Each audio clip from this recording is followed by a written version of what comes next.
सीमा चौधरी। खबरों की ओर करते रुख इस वक्त की बड़ी जानकारी। पाकिस्तान में टीटीपी का बड़ा हमला। खैबर पख्तूनख्वा में आर्म व्हीकल पर अटैक हुआ है। विद्रोहियों ने उड़ाई पुलिस की बख्तरबंद गाड़ियां। हमले में 7 सुरक्षाकर्मी मारे गए। तो बड़ी जानकारी पाकिस्तान से। पाकिस्तान में एक बार फिर से पुलिस को निशाना बनाकर हमला किया गया है। देश के खैबर पख्तूनख्वा प्रांत के टैंक जिले में एक बम धमाका हुआ जिसमें 7 पुलिसकर्मियों की मौत हो गई। यह हमला पुलिस की बख्तरबंद गाड़ी को निशाना बनाकर किया गया। हमला सोमवार को हुआ था, लेकिन अब तहरीके तालिबान ने इस घटना की जिम्मेदारी ले ली है। घटना ऐसे समय पर हुई है जब पाकिस्तान बढ़ती आतंकी गतिविधियों का सामना कर रहा है। पुलिस के मुताबिक रिमोट कंट्रोल से संचालित बम पुलिस वाहन के पास पहुंच करके फट गया। इस धमाके में 5 पुलिसकर्मी मौके पर मारे गए, जबकि 2 अन्य अस्पताल में भर्ती हैं। इलाज जारी था, लेकिन उसी दौरान उन्होंने दम तोड़ दिया। खैबर पख्तूनख्वा पाकिस्तान का अशांत इलाका है। यहाँ हर हाल में, आपको बता दें, यहाँ पर हाल के महीनों में ही आतंकी हिंसा फिर से तेज हो गई है। ज्यादातर हमले तहरीके तालिबान पाकिस्तान की ओर से किए जा रहे हैं। इसके निशानों में हमेशा फौज ज्यादा से ज्यादा होती है और इसीलिए ये हमला यहाँ पर किया गया है। पाकिस्तान में टीटीपी पर यह बड़ा हमला हुआ है। विद्रोहियों ने पुलिस की गाड़ी उड़ा दी। आगे बढ़ते हैं और बड़ी जानकारी ईरान से सामने आ रही है। देखिए, ईरान में आज इरफान सुल्तानी को फांसी दी जाएगी। 11 जनवरी को इरफान को फांसी की सजा सुनाई गई। इरफान को फांसी की सजा का ईरान में विरोध हो रहा है। आपको बता दें, इरफान को फांसी दी गई तो कड़ी कार्रवाई होगी। ये बात अब ट्रंप ने भी कह दिया है। ईरान में विद्रोह का बड़ा चेहरा है इरफान सुल्तानी, जिसे फांसी की सजा का ऐलान कर दिया गया। लेकिन ट्रंप की खुली चेतावनी, अगर फांसी दी जाती है तो ट्रंप के द्वारा एक्शन लिया जाएगा। तो ये बड़ी जानकारी ईरान से आपको दे दे। ईरान में विद्रोह की तस्वीरें लगातार देखने को मिल रही है। ईरान की स्थिति इस वक्त काफी ज्यादा चिंताजनक है। जेनजीज का प्रदर्शन हो रहा है, यहाँ पर लड़कियों का प्रदर्शन हो रहा है। युवतियां यहाँ पर बाहर आ रही हैं, अपनी बात रखती नजर आ रही हैं। विद्रोह का बड़ा चेहरा माना जाता है ये इरफान, जिसकी फांसी की बात जो है वो कही गई। फांसी को सजा सुनाया गया 11 जनवरी को और आज फांसी दी जाएगी। ये बड़ी जानकारी आपको दे दे।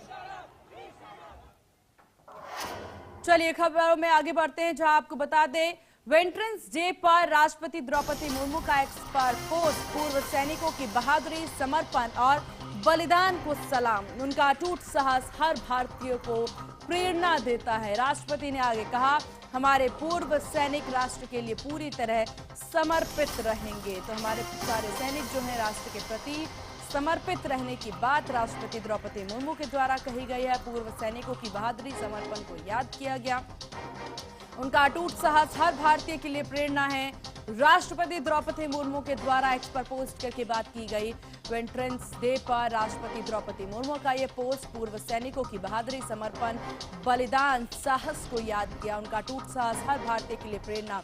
हमारे पूर्व सैनिक राष्ट्र के लिए पूरी तरह समर्पित रहेंगे। तो राष्ट्रपति द्रौपदी मुर्मू का एक्स पर पोस्ट।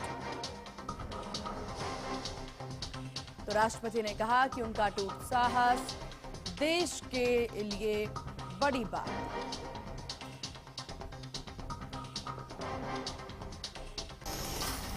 खबर दिल्ली से, जहां दिल्ली में पोंगल के अवसर पर विशेष कार्यक्रम का आयोजन किया गया है। पोंगल कार्यक्रम में शामिल हुए प्रधानमंत्री नरेंद्र मोदी। पीएम मोदी ने, आपको बता दें, कि पारंपरिक पोंगल अनुष्ठानों में भाग लिया। केंद्रीय राज्य मंत्री एल मुरुगन के आवास पर कार्यक्रम। पोंगल एक ग्लोबल फेस्टिवल बन चुका है, पीएम मोदी ने कहा। इस पर्व को आपके साथ मनाना सौभाग्य की बात है। यह पर्व प्रकृति, समाज, परिवार में संतुलन बनाता है। तो देखिए, प्रधानमंत्री नरेंद्र मोदी बुधवार को राष्ट्रीय राजधानी दिल्ली में केंद्रीय राज्य मंत्री एल मुरुगन के निवास पर आयोजित पोंगल उत्सव में शामिल हुए। तस्वीरें भी आपकी टीवी स्क्रीन पर है। इसके साथ ही उन्होंने गौ सेवा की। पीएम मोदी ने कहा, पोंगल का त्यौहार हमें प्रेरित करता है। प्रकृति के प्रति आभार केवल शब्दों तक सीमित नहीं रहे। उसे हम जीवन शैली का हिस्सा बनाएं। जब ये धरती हमें इतना कुछ देती है तो उसे संजोने का दायित्व भी हमारा है। अगली पीढ़ी के लिए मिट्टी को स्वस्थ रखना और पानी को बचाना और संसाधनों का संतुलित उपयोग करना सबसे जरूरी है। आपको बता दें कि इससे पहले मोदी ने नागरिकों को मकर संक्रांति की शुभकामनाएं दी, उनके सुख, समृद्धि और उत्तम स्वास्थ्य की कामना भी की थी। पीएम ने अपने संदेश में लिखा, संक्रांति का यह पावन पर्व देश के विभिन्न हिस्सों में स्थानीय रीति रिवाजों और परंपराओं के अनुसार मनाया जाता है। मैं भगवान सूर्य से भी सभी के सुख, समृद्धि और उत्तम स्वास्थ्य की कामना करता हूं।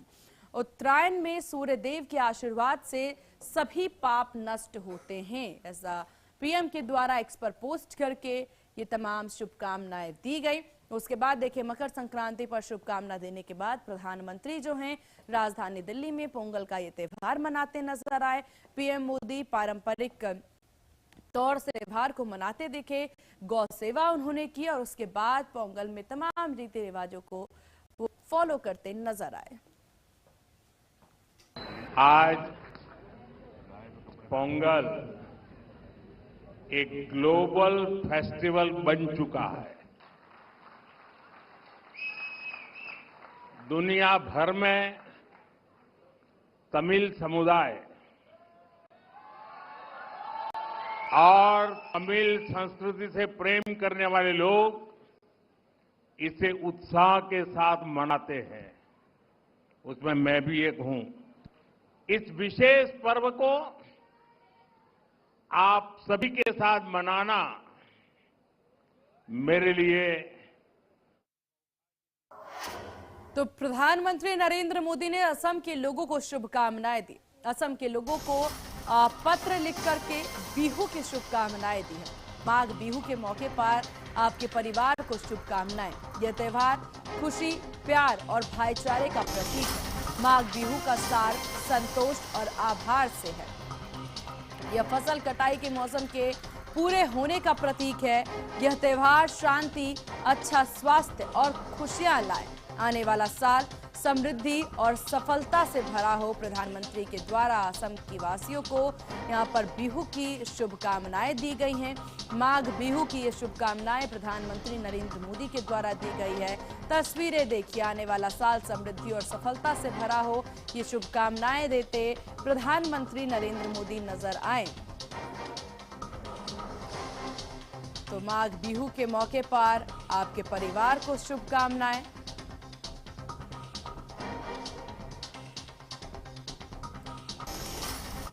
खबरों में आगे बढ़ते हैं, जहां भारतीय सेना ने एक वीडियो पोस्ट किया है। बड़ी जानकारी आपको दे दें, सेना दिवस से पहले ये वीडियो पोस्ट किया गया है। जवानों के शौर्य और साहस को सलाम किया है। सेना के आधुनिकीकरण और अटूट संकल्प को दिखाया है। 15 जनवरी को मनाया जाता है सेना दिवस और उससे पहले का ये वीडियो बेहद ही खास है। ड्रोन कवर ये वीडियो देखिए आप भी अपने टीवी स्क्रीन पर। सेना के आधुनिकीकरण और अटूट संकल्प का ये वीडियो है। आधुनिकीकरण क्योंकि कई सारे ऐसे औजार और हथियार अब सेना की कीमे में पहुंच चुके हैं जो कि काफी है भारत की सुरक्षा के लिए और दुश्मनों को धूल चटाने के लिए। जवानों के शौर्य और साहस का प्रतीक है ये वीडियो के जरिए आप देख सकते हैं किस प्रकार से सेना के द्वारा ये वीडियो साझा किया गया है। जरा गौर से देखिए इस वीडियो को। सेना दिवस से पहले ये वीडियो शेयर किया गया है।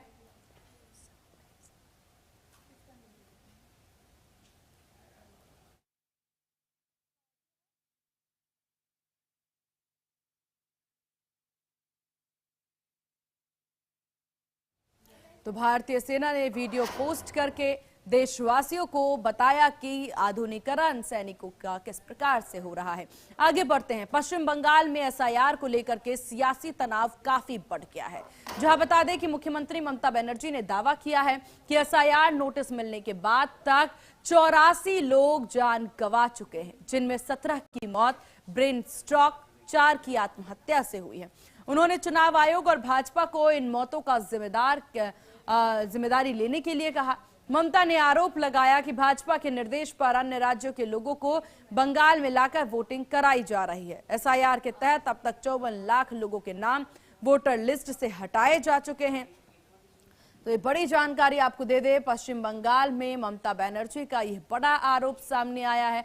एसआईआर पर अब सियासत तेज है। सीएम ममता बनर्जी का यह बड़ा दावा है। पश्चिम बंगाल में एसआईआर से 84 मौतें हुई हैं। ममता ने चुनाव आयोग और भाजपा को इसका जिम्मेदार ठहराया है। एसआईआर में अब तक 54 लाख नाम हटाए गए हैं। ममता ने बाहरी वोटरों को ला करके और वोटिंग करने का आरोप भी लगाया। उनके द्वारा कहना है कि बाहर से वोटर लाकर भाजपा के द्वारा वोटिंग कराई जाती है। हालांकि एसआईआर को लेकर के देखिए यहां लगातार ममता बनर्जी बोलती नजर आई। चलिए खबरों में आगे बढ़ते हैं और ये बड़ी जानकारी आपको दे दें, जहां फ्रांस दौरे पर है एनएसए अजीत डोभाल। राष्ट्रपति मैक्रोन के डिप्लोमेटिक एडवाइजर से की मुलाकात। एनएसए अजीत डोभाल ने फ्रांस में अहम बैठक की है। दोनों नेताओं ने द्विपक्षीय और वैश्विक मुद्दों पर चर्चा की है। भारत के राष्ट्रीय सुरक्षा सलाहकार अजीत डोभाल इस समय फ्रांस दौरे पर हैं। अपने दौरे के दौरान उन्होंने फ्रांस के राष्ट्रपति के डिप्लोमेटिक एडवाइजर से मुलाकात की। इस बैठक में दोनों नेताओं ने द्विपक्षीय वैश्विक सुरक्षा से जुड़े हुए मुद्दों पर विस्तार से चर्चा की है। अजीत डोभाल का यह दौरा भारत फ्रांस के बीच रणनीतिक सहयोग को और ज्यादा मजबूत करने की दिशा में महत्वपूर्ण माना जा रहा है। बैठक के दौरान किए गए विचार विमर्श की पूरी जानकारी अभी जारी की जाएगी, लेकिन माना जा रहा है भारत और यहां पर फ्रांस के बीच में तमाम बातचीत जो है वो की गई है। सुरक्षा के लिहाज से, आयात निर्यात के लिहाज से कई सारे पॉइंट्स जिस पर चर्चा की गई है। वैश्विक मुद्दों पर सबसे ज्यादा चर्चा की गई है। और मध्य प्रदेश से बड़ी खबर आपको बता दें, जहां पर जबलपुर में पवित्र स्नान कर रहे श्रद्धालु, बड़ी संख्या में श्रद्धालु नर्मदा में आस्था की डुबकी लगा रहे हैं। ठंड और कोहरे में भी लोगों ने आस्था की डुबकी लगाई है। तो मकर संक्रांति के इस पावन अवसर पर देखिए आस्था की डुबकी जगह जगह से लगाने की तस्वीरें नजर आ रही है। यहाँ मकर संक्रांति पर मध्य प्रदेश से भी तस्वीरें आई है। जबलपुर की तस्वीर आप देखिए, जहाँ जबलपुर में पवित्र स्नान करते लोग नजर आ रहे हैं। नर्मदा के तट पर पहुंच करके आस्था की डुबकी लोगों के द्वारा लगाई जा रही है। तो जबलपुर में पवित्र स्नान कर रहे हैं श्रद्धालु। बड़ी संख्या में श्रद्धालु नर्मदा नदी में स्नान करते नजर आ रहे। तो पवित्र स्नान कर रहे श्रद्धालु, बड़ी संख्या में श्रद्धालु नर्मदा नदी में आस्था की डुबकी लगा रहे हैं। ठंड और कोहरे के बावजूद भी आस्था की डुबकी लगा रहे लोग। और हरिद्वार में आपको बता दें, मकर संक्रांति के अवसर पर गंगा नदी के किनारे श्रद्धालुओं ने पवित्र स्नान किया। सुबह से ही घाटों पर भक्तों की रौनक रही। लोग स्नान के साथ साथ मां गंगा की पूजा करते नजर आए। दान धर्म में भी लोग लगे रहे। प्रशासन ने सुरक्षा और भीड़ नियंत्रण के लिए विशेष इंतजाम किए। स्वास्थ्य और सुरक्षा नियमों का व्यवस्थाओं का पालन करते हुए श्रद्धालुओं ने पर्व को श्रद्धा और उल्लास के साथ मनाया। हरिद्वार के घाटों पर इस अवसर की भव्य झलक दिखाई दी। हरिद्वार की तस्वीरें, जहां उत्तराखंड में मकर संक्रांति पर गंगा में श्रद्धालुओं के द्वारा पवित्र स्नान किया जा रहा है। घाटों पर भक्तों की भारी भीड़ नजर आई है। सुरक्षा के लिए प्रशासन ने विशेष इंतजाम भी किए हैं। श्रद्धालुओं ने मां गंगा की पूजा अर्चना की। मकर संक्रांति के लिए यहां पर उल्लासपूर्वक आयोजन हुए हैं। हरिद्वार और घाटों पर भव्य मकर संक्रांति उत्सव की ये झलक देखने को मिल रही है। तो भव्य दिव्य ये मकर संक्रांति का त्यौहार, जिसकी तस्वीरें आप देख सकते हैं अपनी टीवी स्क्रीन पर। सुरक्षा के लिए प्रशासनिक व्यवस्थाएं भी की गई हैं। श्रद्धालुओं ने मां गंगा की पूजा अर्चना की। मकर संक्रांति का उल्लासपूर्वक आयोजन जो है किया गया है। तो उत्तराखंड से तस्वीरें देख रहे हैं। इससे पहले मध्य प्रदेश की नर्मदा नदी की भी तस्वीरें हमने देखी, जहां नर्मदा के तट पर भी लोग आस्था की डुबकी लगाते नजर आ रहे थे। घाटों पर भक्तों की लंबी कतारें नजर आ रही थी। इससे पहले देखिए संगम नगरी की भी तस्वीरें लगातार देखने को मिल रही हैं। चलिए खबरों में आगे बढ़ते हैं, जहां बिलासपुर में केंद्रीय राज्य मंत्री तोखन साहू की अध्यक्षता में जिला विकास समन्वय एवं निगरानी समिति की महत्वपूर्ण बैठक की गई। बता दें कि यह बैठक जिला कार्यालय के मंथन सभा कक्ष में आयोजित हुई है। बैठक में जिले की प्रमुख फ्लैगशिप योजनाओं और विकास कार्यों की प्रगति की समीक्षा की गई। धरती आबा जनजातीय ग्राम उत्कर्ष अभियान के तहत 122 गांवों में चल रही परियोजनाओं और अरपा भैंसाझार परियोजना सहित अन्य विभागीय योजनाओं की स्थिति पर चर्चा हुई है। इस दौरान मंत्री तोखन साहू ने कहा है कि प्रशासन और जनप्रतिनिधि मिलकर योजनाओं को अंतिम लाभार्थी तक पहुंचाने के लिए प्रतिबद्ध हैं। उन्होंने अधूरे कार्य पूर्ण करने और शुद्ध पेयजल उपलब्ध कराने के निर्देश दिए।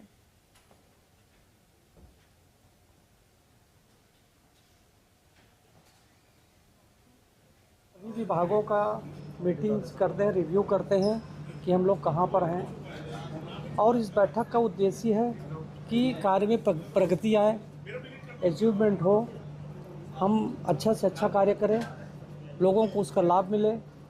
जो हितग्राही मूलक योजना है उसका 100% लाभ लोगों तक पहुँचे, एक भी कोई पात्र लाभार्थी न छूटे, यही आदरणीय मोदी जी की सरकार की मंशा है। हम सभी विभागों का मीटिंग्स करते हैं, रिव्यू करते हैं कि हम लोग कहाँ पर हैं, और इस बैठक का उद्देश्य है कि कार्य में प्रगति आए, अचीवमेंट हो, हम अच्छा से अच्छा कार्य करें, लोगों को उसका लाभ मिले। जो हितग्राही मूलक योजना है उसका 100% लाभ लोगों तक पहुँचे, एक भी कोई पात्र लाभार्थी न छूटे, यही आदरणीय मोदी जी की सरकार की है। हम सभी विभागों का खबरों में आगे बढ़ते हैं, जहां खबर छत्तीसगढ़ के मुंगेली से है, जहां पर सिल्ली पंचायत के कैथनवा गांव और आसपास के गांव में प्रस्तावित प्राइवेट इथेनॉल प्लांट को लेकर ग्रामीणों में नाराजगी देखने को मिली। लोगों का आरोप है कि इस परियोजना से क्षेत्र में जल संकट और पर्यावरण प्रदूषण बढ़ सकता है। ग्रामीणों का कहना है कि प्लांट के लिए पानी की आवश्यकता भूजल स्तर को प्रभावित करेगी, और वहीं उन्होंने कहा कि अपशिष्ट जल खेती और जल स्रोतों को नुकसान पहुंचा सकता है। उन्होंने प्रशासन से पूर्ण विचार और विस्तृत पर्यावरणीय प्रभाव आकलन की मांग की है। यह भी देखना होगा कि प्रशासन इन आशंकाओं पर क्या निर्णय लेता है।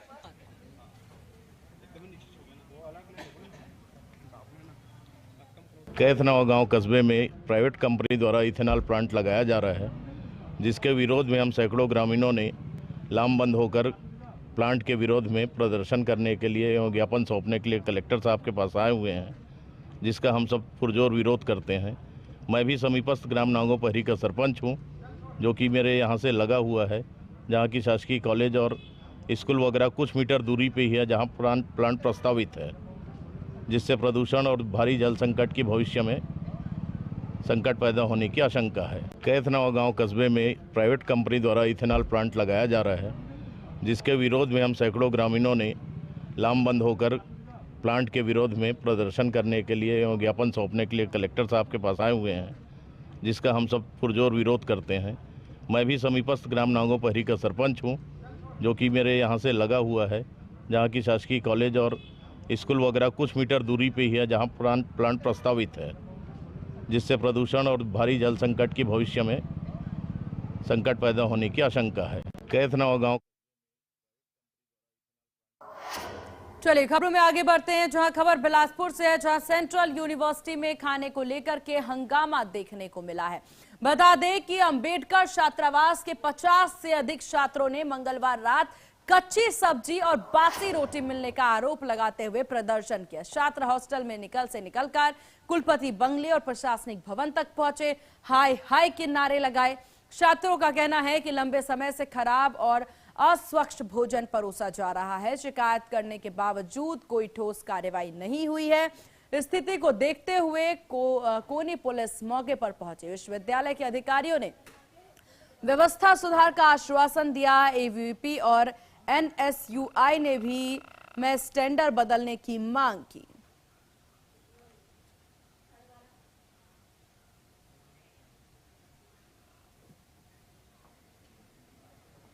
तो ये बड़ी जानकारी आपको दे दे, कच्ची सब्जी बासी रोटी परोसे जाने का आरोप।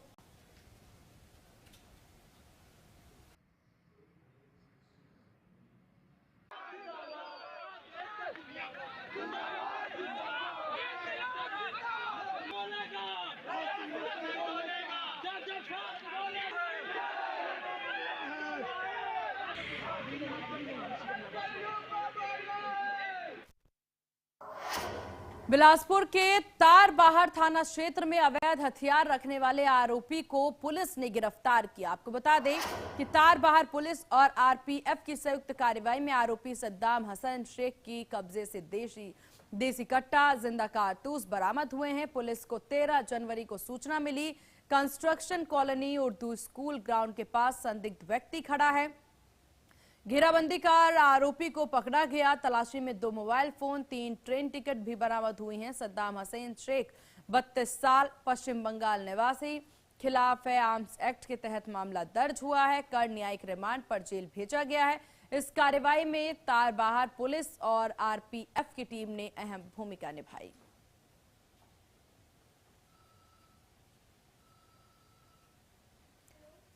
तो संयुक्त टीम के द्वारा ये कार्रवाई की गई। ये बड़ी जानकारी आपको दे दे, आरोपी सद्दाम हसन शेख की गिरफ्तारी हुई है। कब्जे से देसी कट्टा और जिंदा कारतूस बरामद किया गया है। पुलिस पूरे मामले की जांच में जुटी हुई है। 2 मोबाइल और 3 ट्रेन टिकट भी बरामद किया गया है। तो ये बड़ी जानकारी आपको दे दे, टीम की संयुक्त कार्रवाई से ये सफल कार्रवाई हुई है। पुलिस और आरपीएफ ने अवैध हथियार भी बरामद किया है। और लखनऊ से इस वक्त ये बड़ी खबर आपको बता दें, जहां शिक्षक समायोजन 3 पर 19 जनवरी तक रोक है। शिक्षकों के समायोजन पर हाईकोर्ट की सख्ती है। बेसिक शिक्षा विभाग की कार्रवाई पर रोक है। 19 जनवरी तक सभी कार्रवाई पर विराम लगा है। अगली सुनवाई 19 जनवरी को होगी। आदेश 11 याचिकाओं के सभी शिक्षकों पर लागू। 29 शिक्षकों ने 14 नवंबर आदेश रद्द करने की याचिका दायर की थी। लखनऊ से खबर, जहां यूपी शिक्षक समायोजन 3 पर 19 जनवरी तक रोक है। बेसिक शिक्षा विभाग कोई कार्रवाई नहीं करेगा। आदेश है 11 याचिकाओं के सभी शिक्षकों पर लागू है। 29 शिक्षकों ने 14 नवंबर 2025 के आदेश रद्द करने की मांग की। अगली सुनवाई 19 जनवरी को होगी। तो ये बड़ी जानकारी आपको दे दे, जहां अगली सुनवाई जो है वो 19 जनवरी तक होगी। 19 जनवरी तक के लिए रोक की बात कही गई है। ये बड़ी जानकारी आपको दे दे।